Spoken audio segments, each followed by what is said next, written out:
Hi everyone, so I purchased these magic watercolor sponge erasers. They claim to completely remove unwanted watercolor paint from your paper. Apparently, even if your paint has dried on your paper for days, you'll still be able to lift these up with these magic sponge erasers. So I wanted to put them to the test today, and I'm going to be using these colors that I've swatched previously. So I swatched these about 2 months ago, so I'm really testing the claim here. Can they remove colors that I've laid down 2 months ago?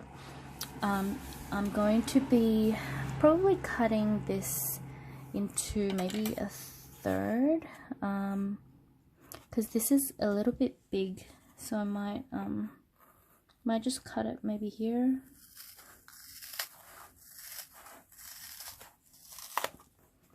Okay, so they're kind of like the size of an eraser now, and you have to dip them into water. So I'm dipping it into a bit of water, and okay, so let's start with maybe the browns. Okay, so let's see.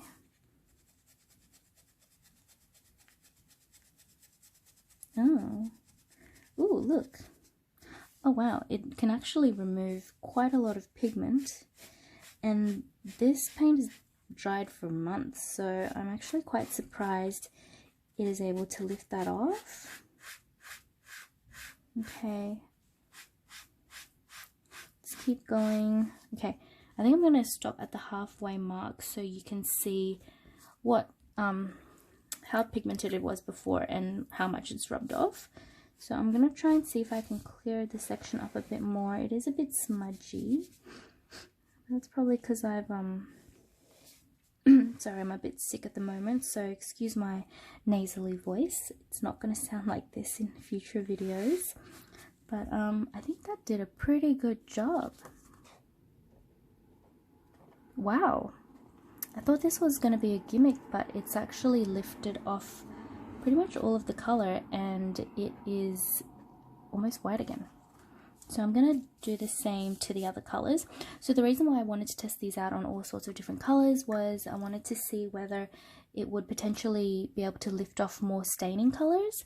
So I think this is enough colors to kind of really put that claim to the test. So let's try the blues now. I'm just gonna rinse out the sponge. Okay, and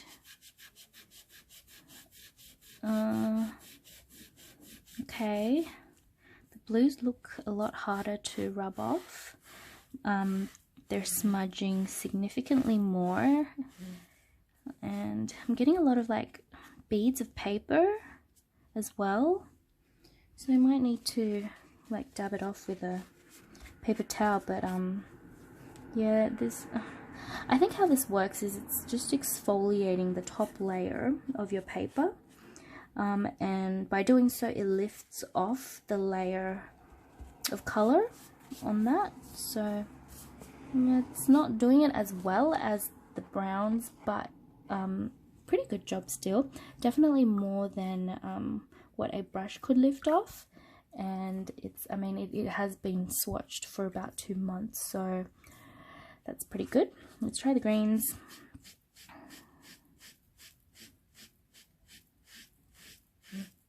Okay, I don't think you can do this too many times because you're going to take off too much paper and the texture is going to be a bit funny. Whereas like I see in the browns, like the paper texture here is exactly the same. It seems to be fine, but this section's got a lot of like little beads of paper, so I'm just pick them up with a paper towel and just dust them off.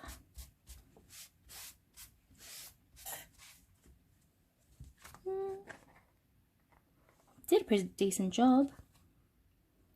Okay, you can tell like some of the colors are just a little bit more staining than the others, which is why it's not able to lift off all the colors in the same way. Okay, but I think it's done a pretty good job, and I doubt, you know, when you're actually painting in watercolors that you are going to be lifting off this much color after such a long period of time. So this is more of an extreme test. Now I'm going to try the yellows and the reds. Rinse out the sponge.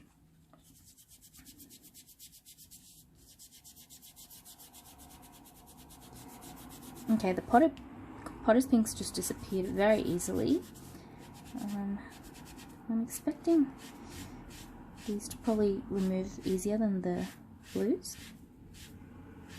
Yeah, this is doing a really good job. Okay, let's see.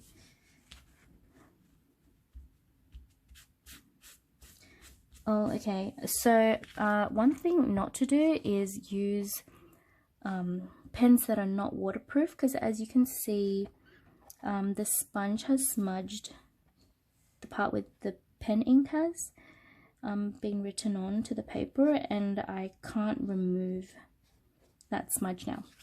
So don't use pens that are not waterproof with this.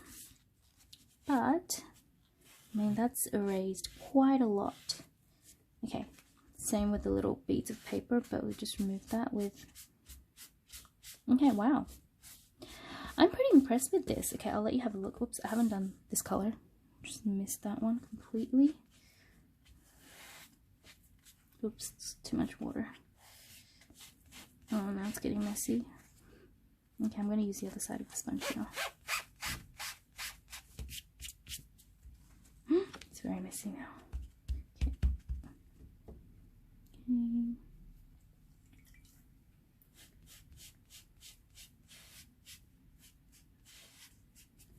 Cool. Okay. I think this did a really good job. Okay, the blues are a bit more staining, but look at how much color it's lifted off after it's been on the paper for so long. Wow, I'm actually really impressed. I don't know, maybe I've been applying too much pressure, because this is deformed quite a bit, and I don't know how many times you'll be able to use this. Maybe I shouldn't have been so tough on it. But so you get 4 of these, and I think I purchased these for about $7 or $8 on Jackson's, so 7 or 8 Aussie dollars. So I would actually really recommend these. They're great for removing pigment off the paper, and I think they'll actually be really useful if you want to, for example, create sun rays. So if you've painted a sky and you want to like remove parts of the sky, parts of the yellow to create sun rays, you could really do that. And if your brush is not enough, because I don't think your brush would be able to lift off nearly as much paint as this. So overall, I'm quite impressed. I've actually seen, though, at the grocery store, there's something very similar to this. It looks very similar to this, but it cleans grime. So what I might do is pick that up and compare it to this, because I know that that's about half the price, though it's meant to be used in the kitchen, but we can test it out and see if it'll work with art. And I think, yeah, overall I really like this. I would say if you're doing detail work, maybe cut these up into like much smaller pieces if you want to erase very small corners, or use like the entire side if you want to do a very thin line instead of using just the corner. So I would use the edge here, but overall these did a great job and I'm really happy with them. So yeah, let me know your thoughts. Okay, bye.